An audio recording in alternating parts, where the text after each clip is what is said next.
Today we're reading from Srimad Bhagavatam, Canto 10, Chapter 20, titled The Rainy Season and Autumn.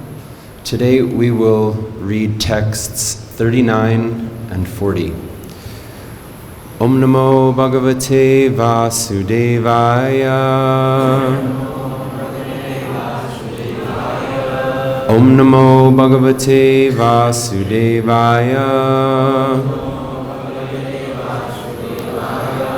Om Namo Bhagavate Vasudevaya.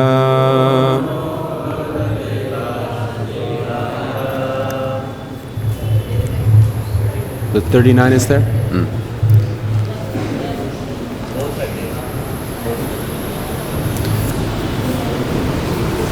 So, I'll read 39 myself and then we'll responsively read text 40. Shanai Shanir Chahu Pankam Stalyan Yamam Chaviruda Yataham Mamatam Diraha Sharirad Ishvanat Masu. Translation.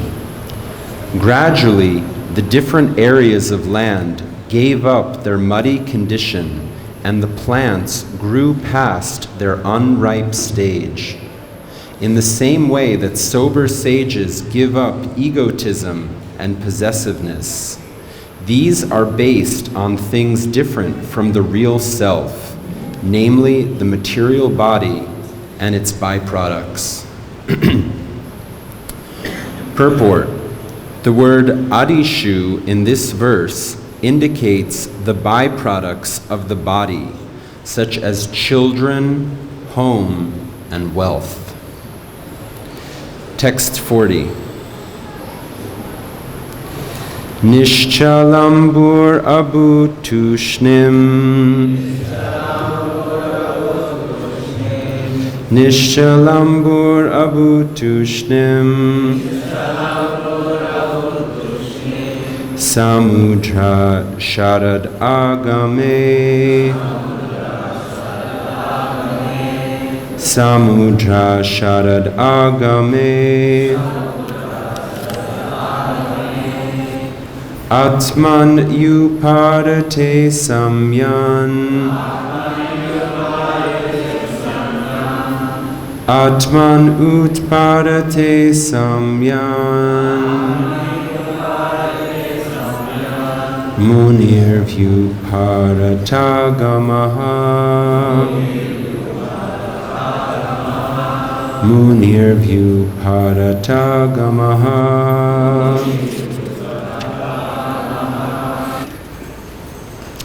Niścala, motionless. Ambuḥ, its water. Abhūt, became. Tūṣnīṁ, quiet. Samudraḥ, the ocean. Śarat, of the fall season. Āgame, with the coming. Ātmany, when the self. Uparate, has desisted from material activities. Samyak, completely. Muniḥ, a sage. Vyuparata, giving up. Āgamaḥ, recitation of the Vedic mantras. Translation. With the arrival of autumn, the ocean and the lakes became silent, their water still, just like a sage who has desisted from all material activities and given up his recitation of Vedic mantras. Purport.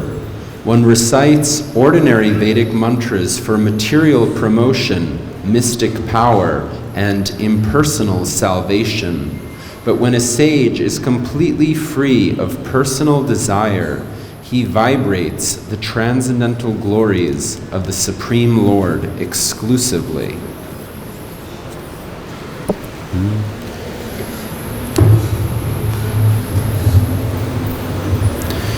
Om Jnana-timirandasya Jnananjana Shalakaya Chakshulhum-militam yenam Tasmai Sri Gurave Namaha Sri Chaitanya Manobhistam Stapitam Yena Bhutale Swayam Rupa Kadamayam Tadati Swapadantikam Vandeham Sri Guru Shri Yuta Padakamalam Shri Gurun Vaishnavamscha Sri Rupam Sagrajatan Sahagana Raghunathan Vitam Tam Sajivam Sadvaitam Savadutam Parijana Sahitam Krishna Chaitanya Devam Sri Radha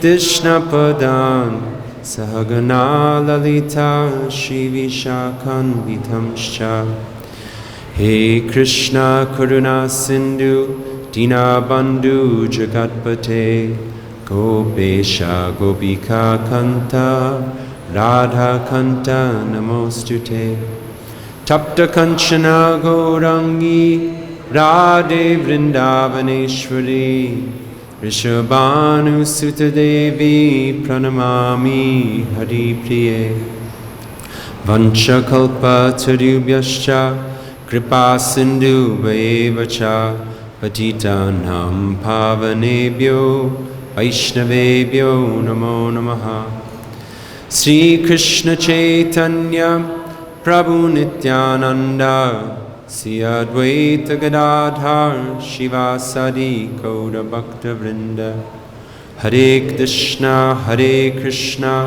Krishna Krishna Hare Hare Hare Rama Rama Rama Hare Hare.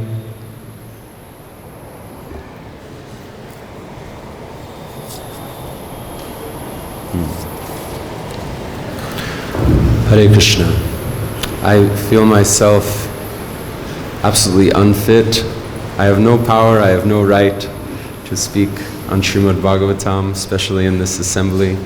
I'm praying to all the Vaishnavas for your kind-hearted blessings on me.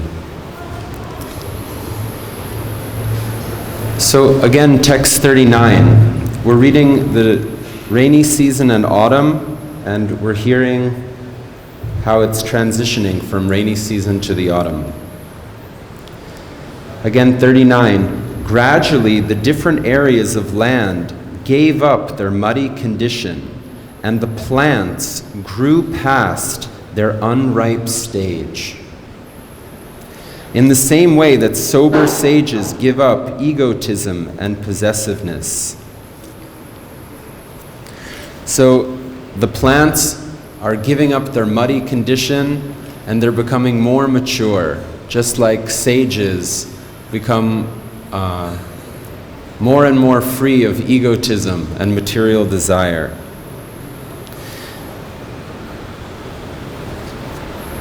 Aham mamatam, egoism and possessiveness. Dhiraha, the sober sages. So the sober sages are giving up their egotism and possessiveness. These are based on things different from the real self, namely the material body and its byproducts. So, how will we give up egotism and possessiveness? We can ask this question, and we can start discussing from Bhagavad Gita. Krishna writes, or Krishna speaks, Bhoktaram yagyatapasam sarvaloka maheshwaram suridam sarvabhutanam gyatvamam shantim richati. A person in full consciousness of me, knowing me to be the ultimate beneficiary of all sacrifices and austerities, the Supreme Lord of all planets and demigods, and the benefactor and well-wisher of all living entities, attains peace from the pangs of material miseries. Srila Prabhupada describes that this is the peace formula to understand that Krishna is the ultimate controller, the ultimate enjoyer. All activities should be done as a service to Krishna. Then we can give up egoism and possessiveness and attain real peace. Srila Prabhupada writes in the Purport, the greatest peace formula is simply this: Lord Krishna is the beneficiary in all human activities. What does the word beneficiary mean? It means the one who benefits.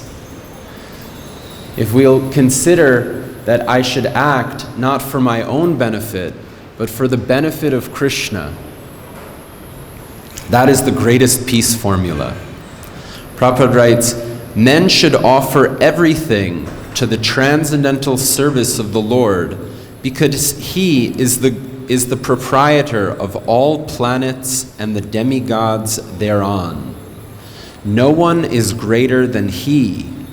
He is greater than the greatest of the demigods, Lord Shiva and Lord Brahma. In the Vedas, Svetashvatar Upanishad 6:7, the Supreme Lord is described as Tam Ishvaranam Paramam Maheshwaram.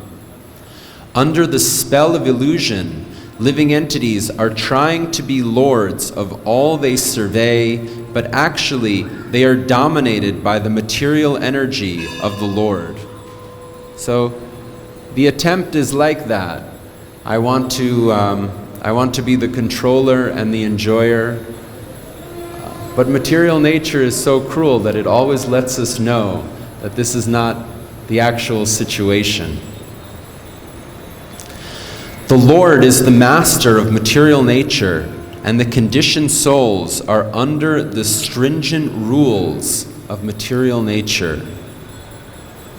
Like, we don't want to get old, but we have to get old. We don't want to get diseased, we have to get diseased. We don't want to die, we have to die. These are some of the stringent laws of material nature. And even if you will say, I don't believe in God, still, you'll have to accept those stringent laws because you are not in control. Unless one understands these bare facts, it is not possible to achieve peace in the world either individually or collectively. This is the sense of Krishna consciousness. Lord Krishna is the supreme predominator, and all living entities, including the great demigods, are His subordinates. One can attain perfect peace only in complete Krishna consciousness. So, instead of trying to fight the bare facts that we are not in control, there is a supreme controller. We should serve that supreme controller. Instead of fighting those bare facts, we should surrender to them. And in that way, we can be peaceful. What did it say? Aham mamatam.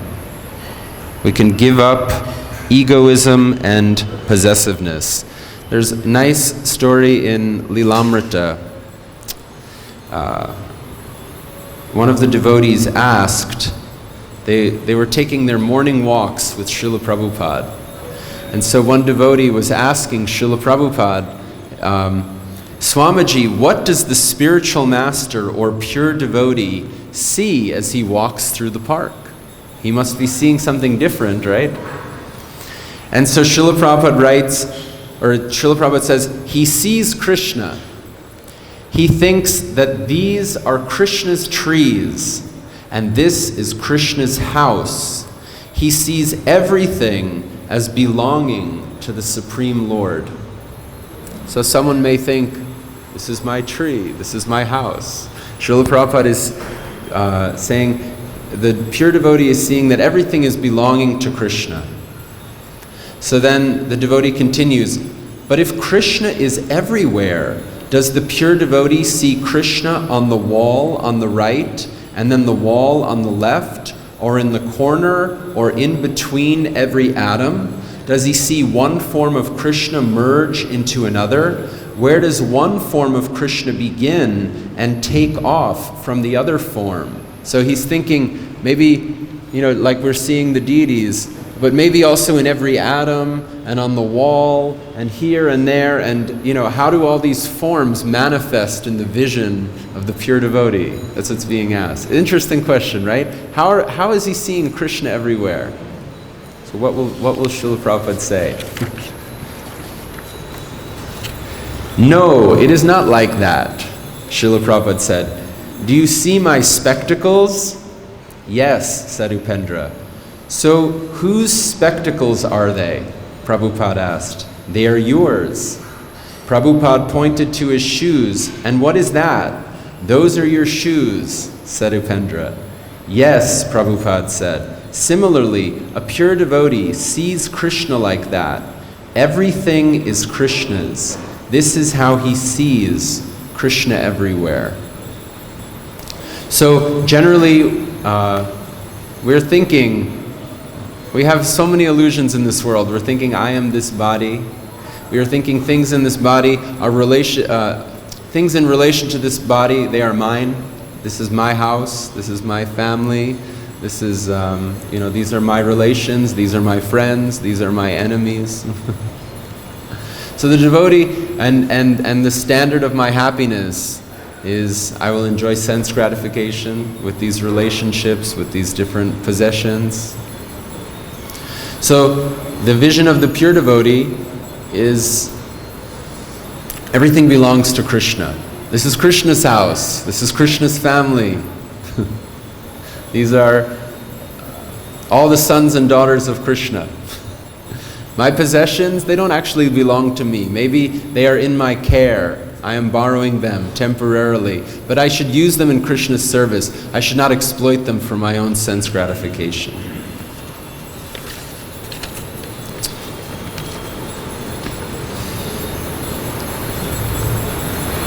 Srila Bhaktisiddhanta Saraswati Thakur, he is also making this point in a very strong way.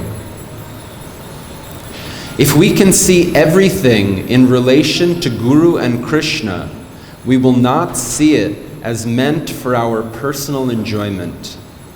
When we wear blue spectacles, everything appears blue. By seeing everything in relation to Guru and Krishna, we come to see everything through divine vision. Everything will rightly appear worshipable. This universe is full of objects for the service of the master of this universe. Therefore, all objects are worshipable. If we are endowed with spiritual vision, we can easily see Krishna. Just as the mother, who is meant to be enjoyed by the Father and not by me, the Father is meant to be served by me. Similarly, I am meant to serve and worship this material world, which is meant for the universal Father's enjoyment. If we actually take shelter of a spiritual master and serve him sincerely with love, we will certainly attain Krishna's service along with transcendental knowledge about him. So, the lower tendency of a man in the material world may be to see a woman as an object of enjoyment. So it's the Vedic culture to address ladies as Mataji. And here, Srila Bhaktisiddhanta is giving an explanation why. Because the mother is enjoyable by the father, not by me. The mother is worshipable by me. I should worship and serve the mother and the mother's relationship is with the father. And so if a man can cultivate that type of vision, then that will reduce the bad tendency to think of women as objects of my enjoyment. They are meant for Krishna's service. Bhaktisiddhanta Saraswati goes on, we have to act in a way that doesn't bring us into the association of gross materialists and women. Then we will be able to treat objects meant for Krishna's enjoyment as worshipable. Our service propensity will be awakened when we stop considering ourselves enjoyers of women and matter. When we are free of this enjoying propensity, we will actually be able to realize Krishna. Even after we accept initiation, if we continue to maintain an enjoying spirit, we are fallen. Therefore, I advise those who want auspiciousness to catch hold of their bona fide spiritual master's lotus feet and serve him as their life and soul. In this way, their perfection will be guaranteed. An obedient and faithful disciple never falls down. Devotees who are attached to the spiritual master's lotus feet will certainly attain Krishna's lotus feet. And what does it mean to be attached to the spiritual master's lotus feet? Well, one aspect is everything is meant for the service of my master, not for my service. If we can see all material objects in relation to Krishna, then they cannot harm us. The world is full of ingredients for the Lord's service. If, however, we consider the Lord's paraphernalia as intended for our own enjoyment, our material attachment will increase and we will have to suffer material existence. So the devotee is not the enjoyer, he is also not the renouncer. He is seeing that because to renounce means it belongs to me. So the devotee becomes, maybe you could say, the best renouncer, because it is simply not in my possession. It is in the possession of the Lord. It is in the possession of my Guru. Everything is meant for their service. So the plants are growing past their unripe stage. So as aspiring devotees, we may also be in an unripe stage. We may still have the mud of so much egoism on us. And so, like these plants who are transitioning from the rainy season to the autumn, we want to give up this mud, and just the way that sober sages give up egoism and possessiveness. There's also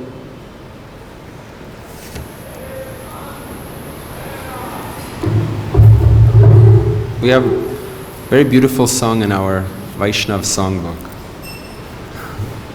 Nandanana Guru can sing better than me.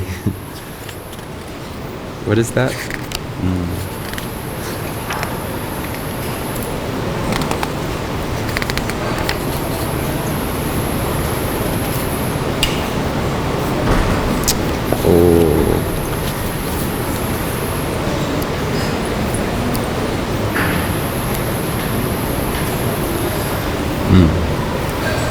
Manasa deho geho jo kichumor arpilun tu apade nanda kishore. Right? Mind, body, family, and whatever else may be mine, I have surrendered at your lotus feet, O youthful son of Nanda. In good fortune or in bad, in life or in death, all my difficulties have disappeared by accepting those feet of yours as my only shelter. So, like Prabhupada said, it's the peace formula. Surrendering everything to the feet of Krishna. He's saying mind, body, family, and whatever else I may consider mine, I have surrendered to you. And so all my difficulties have disappeared. That's the peace formula. That's the natural acceptance of the bare facts of reality, that Krishna is the Lord, I am the servant, everything belongs to Krishna. Bhaktivinoda says, slay me or protect me as you wish, for you have full authority over your eternal servant. If it is your wish that I be born again, then may I take birth in the home of your devotee. May I be born again, even as a worm, as long as I remain your devotee. I have no desire to be born as a Brahma, averse to you. I yearn for the company of that devotee who is completely devoid of all desire for worldly enjoyment or liberation. Father, mother, lover, son, Lord, preceptor, and husband, you are everything to me. Bhaktivinoda says, O Kana, please hear me. O Lord of Radha, you are my life and soul. So, and there's many more. There's, in this section of Sharanagati, it is the section elucidating on ātmany vedana, the dedication of the self. Actually, there's so many beautiful songs here. This Manasa Deho Geho is one of these songs, and it is all in this mood, how to give up possessiveness and egoism, how to give up my false sense of being the enjoyer of this world. Like that. So, text 40, with the arrival of autumn, the ocean and the lakes became silent, their water still, just like a sage who has desisted from all material activities and given up his recitation of Vedic mantras. So in the purport it was saying, generally, the general conception of a pious human life is that we do some dharma, some religious activity, not for the purpose of utterly surrendering ourselves to the Lord, but for the purpose of some type of benefit in terms of our material enjoyment. People are doing their religious activities for a better position, more opulence, more material luxuries, or ultimately maybe liberation, because the material world is very painful also. So generally people are doing dharma and then doing artha, doing sense gratification or kama, and then at the end of life we should think about moksha. So just like in the rainy season the ocean is very turbulent, the lakes in the ocean will always be turbulent because the rain is coming down. But then it's saying in the autumn, then those large bodies of water, they become more still. Just like the sage, he is giving up this more materialistic type of dharma with ambitions for material elevation, and is vibrating the transcendental glories of the Supreme Lord exclusively. So the waters are becoming more peaceful, and similarly the realized sages, they're giving up their material approach to Vedic knowledge and taking the fully transcendental approach, and in that way they're also becoming more peaceful. That is the analogy that's made there. You can hear something from Srila Prabhupada's Light of the Bhagavat, where he also discusses this. It's a very nice purport. And this is Srila Prabhupada's translation. With the inauguration of the autumn season, the rough sea becomes calm and quiet, just like a philosopher after self-realization who is no longer troubled by the modes of nature. The result of, this is Srila Prabhupada's purport, the result of self-realization is cessation of the storms of desire and lust, which are products of the modes of ignorance and passion. This cessation of the storm does not mean that the sea becomes inactive. When the storm subsides, the work of navigation can take place smoothly. According to the Indian system of navigation, there is a ceremony on the seashore known as the Coconut Day. On the Coconut Day, the sea is offered a coconut because she has become peaceful, and from that day on, the seagoing vessels sail to foreign countries.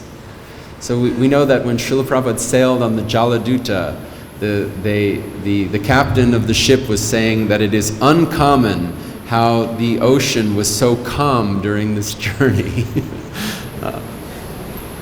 The three modes of nature divide human activities into two different spheres, one external and the other introspective. As long as a man is dominated by the modes of ignorance and passion, he is active externally in desire and lust. Men absorbed in desire and lust are called asuras, and they are always chasing after women and money. For the sake of women and money, the asuras exploit every source of economic development. As a result of this asuric civilization, the entire human society becomes like a stormy sea with no trace of peace and prosperity. So just like in the Mahabharata, Duryodhana was possessed of this lower nature. He couldn't accept that actually Yudhisthira is elder to me, he is more qualified than me. And so my rightful position is to serve my elder brother and let him be the king, let him be the emperor. And in so many ways, because of his lust, because of his desire for, for money and women, this is the asuric mentality. Then he couldn't reconcile himself to the situation. They tried to poison Bhima poison his food in his youth. They sent to Varnava, to the house of lack, to try to kill the Pandavas. Then the kingdom was divided between Duryodhana and his brothers and the Pandavas. And the Pandavas were given the wild jungles full of snakes that were uninhabitable places. And in a very short time, highlighting how qualified the Pandavas were, they made their side of the kingdom more glorious than Hastinapur. And they did the Rajasuya sacrifice, whereupon Yudhisthira became the emperor. And all kinds of, he became the emperor of the world, even more than Hastinapur. Hastinapur became the subservient king to Yudhisthira. And all great personalities came to that Rajasuya sacrifice, and Lord Krishna was honored as the topmost person there. And then, like Prabhupada writes in the Krishna book, they had a very incredible palace constructed by Maya Danava, and Duryodhana couldn't understand some of the difference between the ponds and the regular floor because it was some incredible illusory arrangement, and he fell into the water, and the women of the palace, they laughed at him, and he became so envious. How can they laugh at me? How can these Pandavas have a greater kingdom than me? I should be the king. And so he made the gambling match, and he cheated the Pandavas, and he insulted Draupadi. This is all lust. This is all envy. And finally they came to war. So what did Prabhupada say? As a result of this asuric civilization, the entire human society becomes like a stormy sea with no trace of peace and prosperity. So that was the situation. That's the story of the Mahabharata. Because of this asuric mentality, the whole situation was disturbed. They had a very horrible war. Time is going. Too much of an external view of the world gives rise to an overly large scale and difficult type of industry and trade known as ugra karma. The word ugra means hard or difficult, and karma means task. The development of hard and difficult industrial undertakings always hinders the progressive cultivation of the human spirit. Asuric leaders of society never retire from such lustful undertakings unless killed by the laws of nature. For them, there is no question of retirement or of cultivating the human spirit, but men in the mode of goodness have an introspective mind, and after a regulative struggle for existence, they retire at a ripe old age and engage their time in cultivating the human spirit. Anyway, it goes on.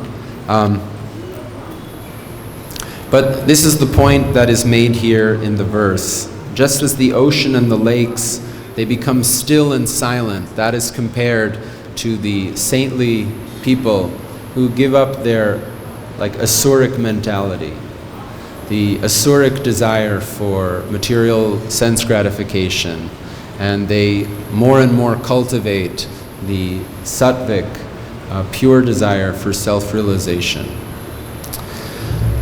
So we should say a few words also. Today is the disappearance of Sri Shyamananda Prabhu.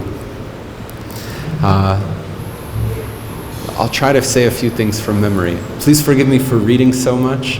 I'm still very jet lagged. I just returned from foreign travel.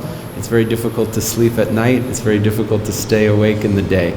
Bhubaneswar Prabhu used to always tell me that Srila Prabhupada never had jet lag. But somehow I'm suffering from it so much.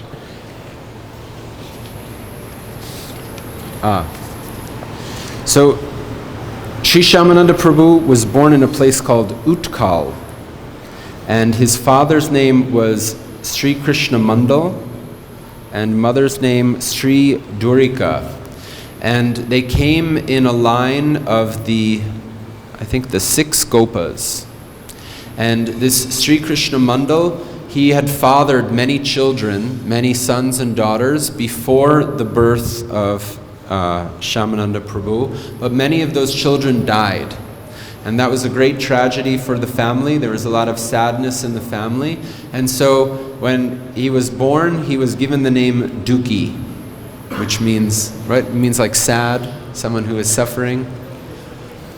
So he was given the name Dukhi, and many people thought he will be a very great personality. People were saying like that. He will become a Mahapurush. And from his childhood, he was seen to manifest many very extraordinary qualities. He was very beautiful. Everyone found him very charming and handsome to look at. And he was very brilliant and intelligent. He did very, very well in his schooling. And by his association with local devotees, he became inspired to worship Gornitai. And his father suggested you should take mantra initiation. And so when his father suggested like that, then Dukhi said, my guru is living in a place called Ambikakalna, and his name is Hridoy Chaitanya Prabhu. That is my guru, he told his father. And his father said, but that place is very far away. How will you ever go there? And so Dukhi said, many times there are pilgrims, they're going to the Ganga, and so sometime I can move with those pilgrims. And so his father took a long time to think about that, and finally agreed, okay, you can go. And so he met this Hridoy Chaitanya Prabhu, and Hridoy Chaitanya Prabhu also was so pleased to see such a qualified young person, so devotional, so sincere, and so genius and intelligent. And so he, on an auspicious day, he initiated Dukhi and gave him the name Krishnadas. So he became known as Dukhi Krishnadas. And seeing how qualified Dukhi Krishnadas was, he decided there's a great scholar in Vrindavan, Jiva Goswami, he decided we should send you there and you should study under Jiva Goswami. So he went to Vrindavan, and at that time also there were the very famous and important acharyas, Narottam Das Thakur and Srinivasacharya. And so those three, they studied like very close brothers under the guidance of Jiva Goswami, and they learned all the Shastras under the expert guidance of Jiva Goswami. And then the very important story is there, maybe you all know. He had asked for some service to Jiva Goswami, and Jiva Goswami gave him the service of drawing water from a certain kund every day. What is the name of that kund?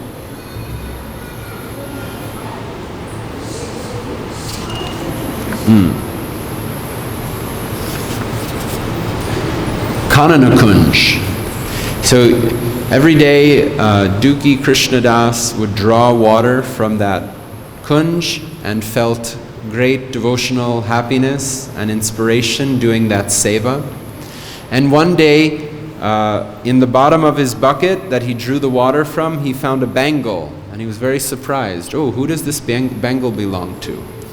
And he was thinking, I should search out, who does this belong to? This is like a very extraordinary bangle. It is not just a simple plastic bangle. It is something of a much higher quality. So at the same time, there is a description that Radharani was meeting with her girlfriends, and they noticed that one of her bangles on her left leg was missing. And, oh, what happened? Radharani said, last night I was dancing with Krishna, I think this bangle must have fallen off. So she sent Vishaka Devi, please go to this place, I think you might find the bangle there. So Vishaka came and met Duki Krishnadas and asked if he had found any bangle. So he showed the bangle to the very effulgent Vishaka, and she said, thank you so much that you have returned this very valuable bangle to us. I'm sure that my friend will want to give you any benediction that you like. And so he said, actually I don't want anything, I just want your mercy, your blessing. So Vishaka Devi said, you please take bath in this kund. So when Duki Krishnadas took his bath, he took the spiritual form of a gopi. And then Vishaka took that gopi to meet Radharani, and she was very pleased and wanted to reciprocate. And so I think with some kumkum and with that bangle, made a tilak on his forehead or on her forehead, and said, from now on you will be known as Shyamananda and you should always wear this tilak. So Shyamananda, he following Radharani, he wore that tilak, and the Vaishnavas began to discuss, oh, how has this person changed his tilak, right? If someone in our temple, they dramatically changed their tilak and they changed their name, we would think, what did he do? He went outside, or what happened? So people started discussing like this, and the news got back to Hriday Chaitanya. And Hriday Chaitanya became disturbed, and he thought immediately, I should go to Vrindavan. And when he came to Vrindavan and he saw how his disciple is going with a new name and has a new tilak, he became very angry, and he severely chastised his disciple, which is the right as his guru. And it says that Shyamananda Prabhu, he very humbly accepted this chastisement from his guru. Even though he didn't think I should correct my guru, but he had faith that everything will be corrected. This was given to me by Radharani. I have to follow what Radharani said, but also my guru is chastising me. I have to accept that chastisement. So later in a dream, Radharani came to Hriday Chaitanya, and she chastised the guru, Hriday Chaitanya, and said, you should not chastise Shyamananda. It is I that gave him this new name and gave him this tilak. So Hridoy Chaitanya, he very humbly came back to his disciple and gave his respects and apologies, and so there was a reconciliation. So that story is very important. Also Shyamananda Prabhu, he went out for preaching. After they became qualified under Jiva Goswami, he went out for preaching, and he made many very important disciples. He participated in the Kaitari festival of Narottam Das Thakur. We can just read a few comments at the end. Sri Shyamananda Prabhu was invited to the famous festival in Kaitari Gram, the birthplace of Narottam Das Thakur. After getting this invitation, Shyamananda Prabhu, along with his disciples, set off in the direction of Kaitari Gram. After arriving in Kaitari Gram, he found his old lifelong friends, Narottam and Srinivasacharya. Heartily embracing one another, they floated in the waves of happiness.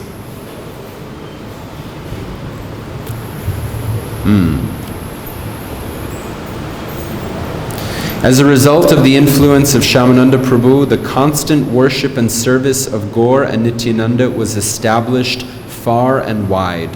Rasikananda, Sri Murari, Radhananda, Purushottam, Manohar, Chintamani, Balabhadra, Sri Jagadvar, Gadadhar, Anandananda, and Sri Radha Mohan and others were the dearmost confidential disciples of Shyamananda Prabhu. Srila Shyamananda Prabhu, having been successful in his many preaching campaigns, returned to Sri Gopi Vallabhpur, and there, after some days, a big festival took place.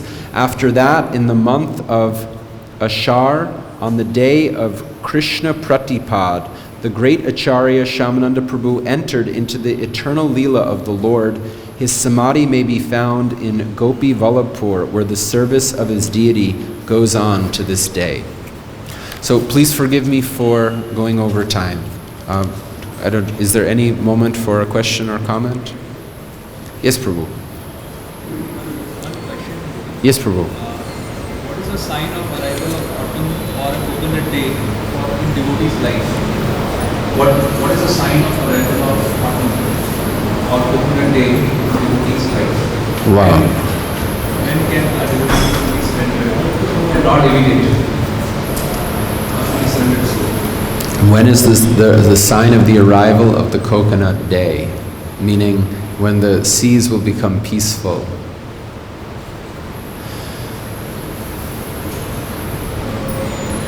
I think maybe one could answer this question in different ways. We know that there are the stages in devotional development from Shraddha to Prema, and each of those stages may mark maybe getting closer to that coconut day. By Nishtha, maybe 75% anarthas are removed, I think Srila Prabhupada has said.